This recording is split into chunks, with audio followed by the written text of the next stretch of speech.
வீட்டில் பழுத்த பனானா இருந்துச்சுன்னா அதை தூக்கி போடாமல் அதை வச்சு ஒரு தடவை இந்த பனானா பன் ரெசிபி ட்ரை பண்ணி பாருங்கள். இது சாப்பிட்றதுக்கு ரொம்பவே டேஸ்ட்டாக இருக்கும். இது குயிக்காகவே செஞ்சிடலாம். இதுக்காக நீங்கள் பழுத்த வாழைப்பழம் இருந்துச்சுன்னா அதை சின்ன சின்ன பீஸாக கட் பண்ணி எடுத்து வச்சுருங்க.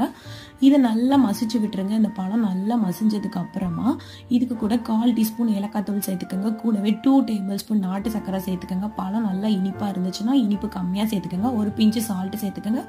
1/4 கப்பு ரவை சேர்த்துக்கோங்க. கூடவே 1 கப்பு கோதுமை மாவு சேர்த்துட்டு நல்லா மிக்ஸ் பண்ணிக்கோங்க. எல்லாம் ஒன்று சேர்ந்து வந்தாலே போதும்.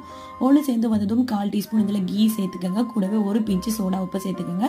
சேர்த்துட்டு நல்லா மிக்ஸ் பண்ணிட்டு ஒரு 2 மணி நேரம் ஊற வச்சிருங்க. உடனே சுடுறதா இருந்தால் நீங்கள் கர்ட் சேர்த்துக்கிட்டிங்கன்னா ஊற வைக்கவே வேண்டாம்.